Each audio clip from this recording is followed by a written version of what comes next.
behalf of the Rotary Club of Elsie and Borehamwood, our sponsors and volunteers, we thank you for taking the time to be here and help make this educational lecture a successful event. We give special thanks to our sponsors, IPH Insurance Company, the Community Choir, Club Escargot, Mac Nicholas Company, BETA, Elsie and Borehamwood Twin Town Association, headed by Martin Eni, a fellow Rotarian, and Crossroads, headed by Chief Executive Barbara Kennedy, a fellow Rotarian, the NSPCC with Dr. Ann Goddard, who tirelessly campaigned for the protection of children, and to Sasha Capoci, another fellow Rotarian, who worked so hard in organizing this event, the Community Choir, and our speaker, Betty Makoni, for joining us tonight.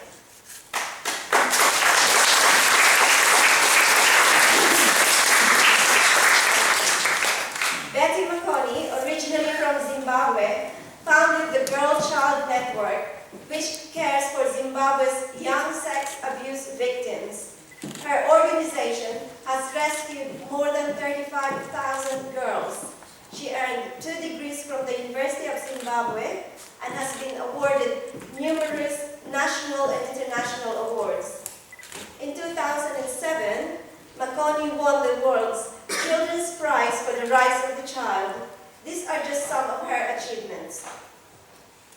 As we all appreciate, every child is important. And let us remember that today has been designated as Malala Day, and on her 16th birthday, she's addressing the United Nations on the importance of the rights for education for children. So I now give you Betty Makoni.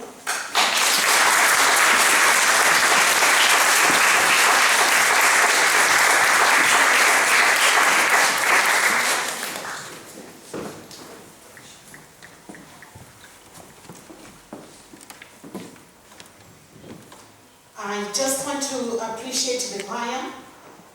When you were singing, I said to myself, did we spiritually connect somewhere where you could say all the words that I carried to this great city?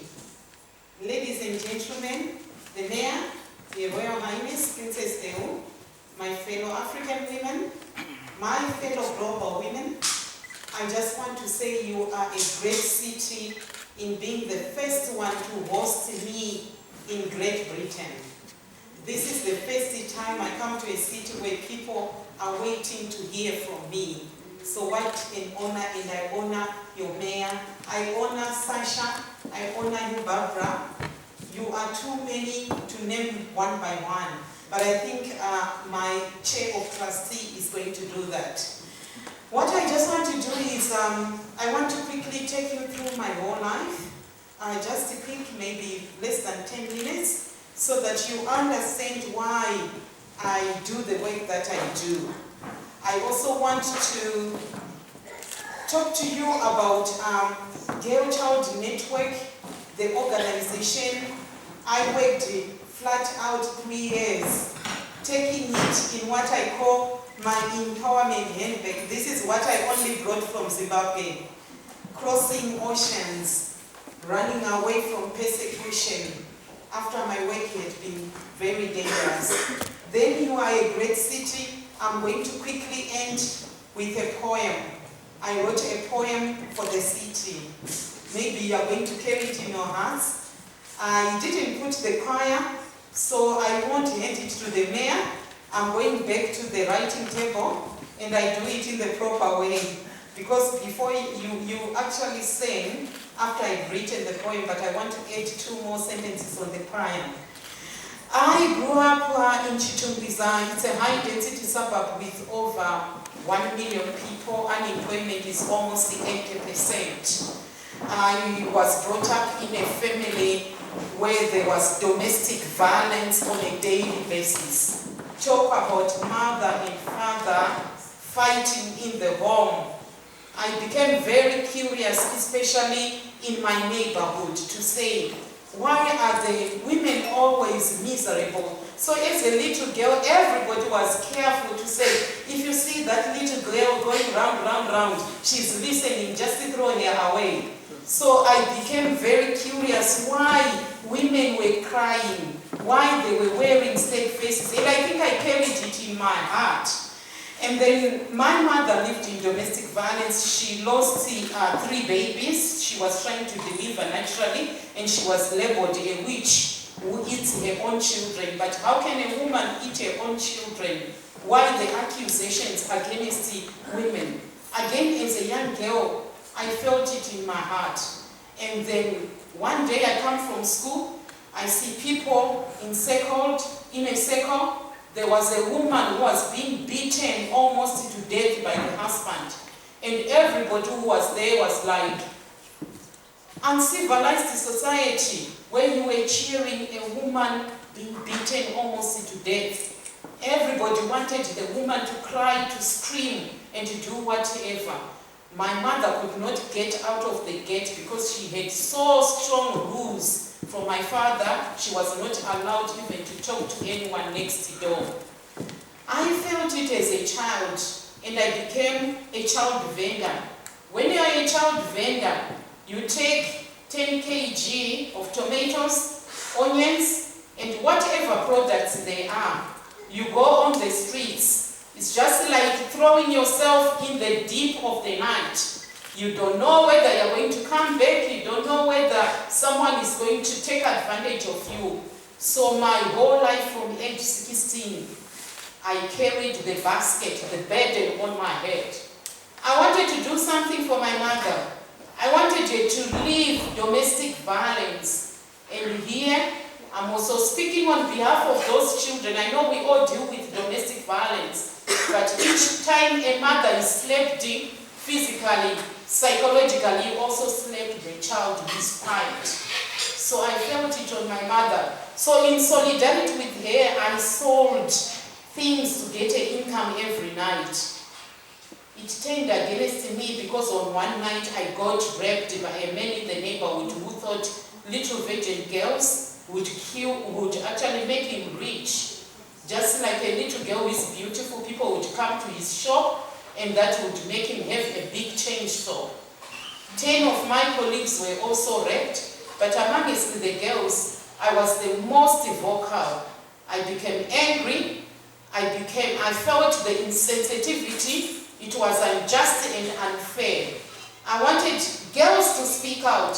I wanted girls to say something. I wanted society to say it's wrong openly. I wanted the perpetrators to be punished. That did not happen. Sadly, my mother died on 27 January 1981. By then, I was 3 years. And I recall being called from the classroom, and what the teacher told me, according to my biography, was that your mother is no more. For a long time, I tried to think about what no more means. No more meant that I was not going to be a daughter. No more meant my mother was not going to be a mother. That was end of motherhood.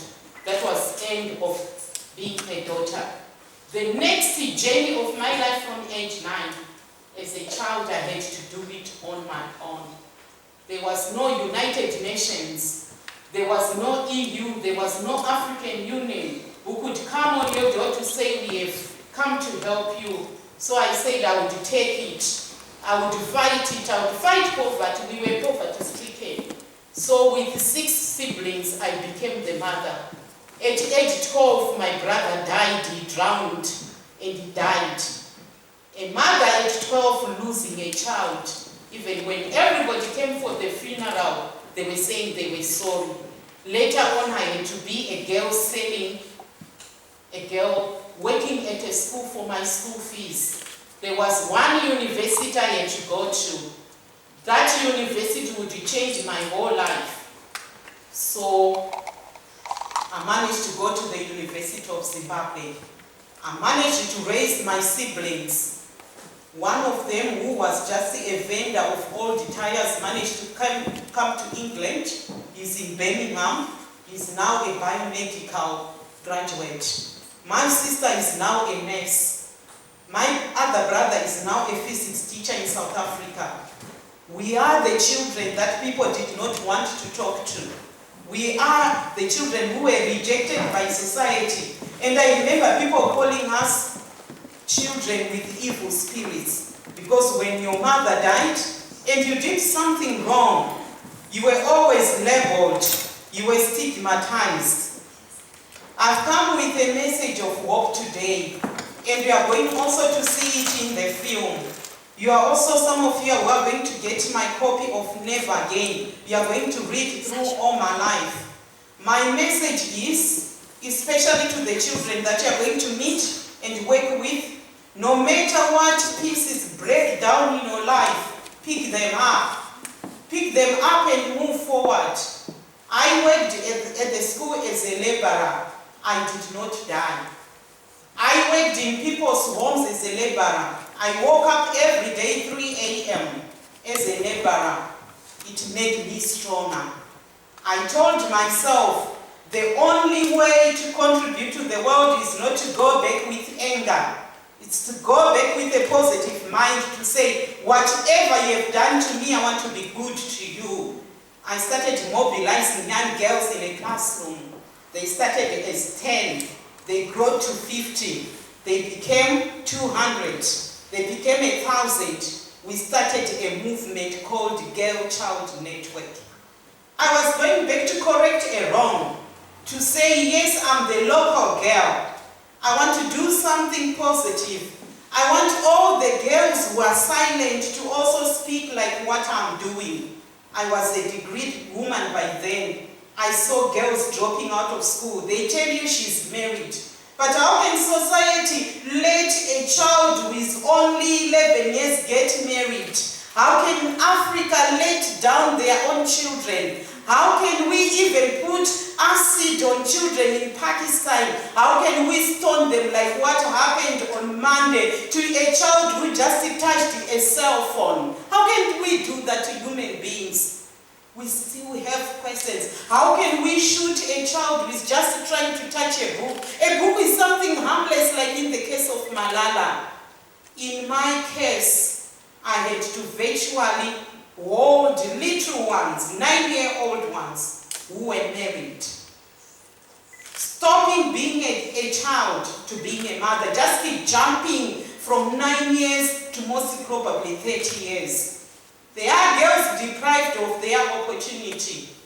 I fought for my life, but the battle is not over. It might be silent. It's not like a war in Afghanistan you see on television. It's not like a genocide in Rwanda. It's a silent genocide in the homes. It's killing everybody one by one. We read it in the newspaper, we hold a newspaper, and we say shame. But shame is not going to stop it. I salute you for coming tonight, because by leaving everything that you were doing, you are making one simple statement. Never again to a girl, like what Sacha said the theme should be. This is what Barbara also wanted to see, that we should say never again, not ever again to any girl. Tonight we are going to make that statement. I'm a once orphaned, sexually abused girl. I don't want people to talk about rape of children like I'm seeing on television, even from many years ago, without putting a face on it. If you are ashamed to talk about it, call me, I'll talk about it openly. How come those who get their cars stolen, they come out to say my car is stolen? What about the dignity of a child which is destroyed? What about missing a child who is murdered, like what happened with a little girl in this country? How do we feel for a girl to just disappear without us even knowing whether she was raped and where she is? The world has to make the laws even stronger. Punish people in such a way that you don't do it. Anyone who sees a child, they will rush to protect them and not to harm them. That's the statement we have come to make today. As I said before I finish, you are a city that has touched my heart. You have moved me. I wrote this poem. at 5 a.m. today, I just want to salute you. To you who heard and not seen me, to you who listened and believed, to you whose eyes see the cries of children from afar, to you so late you stayed alone, to you who believe never to a girl again, to you who so eager to come from me who wanted to come, from me so eager to be heard, from girls afar who link spiritually, honors to you who have come. Bohamhood, the first to be brave. Bohamhood, the first city mobilized on never again. Bohamhood, mere meaning child rights. Boham Times News, championing causes. Elstree and Boham Rotary, rooted generosity. NPSCC, saving lives of thousand-fold children. Crossroads Care, for linking our charitable roads. Martin Annie and Martin Nicholas, magnifying human kindness. IPH, rising to even higher grounds, creating world saving for children. To you all who come from a calling from afar and yet so near, to you who give and never take, to you breaking barriers, to you for this global village, to two women who choose peace, to two women who plan and persevere, to two women who hold our hand, to two women who mend our broken pieces, Sasha who sacrifices, Barbara who begs to the end, ordinary woman doing extraordinary work, unsung heroes doing heroic work. As I say again and again, to you who come, to you who leave everything for nothing, to you all here who just come, to you who come to listen and hold our hands, to say we have come a long way, because you have come, we are here. Ladies, I just want to thank you. I suffered for helping children. I got defamed, I got incarcerated, but today I'm saying because you have come, I'll keep doing the work. Enjoy the film and a good night to you all.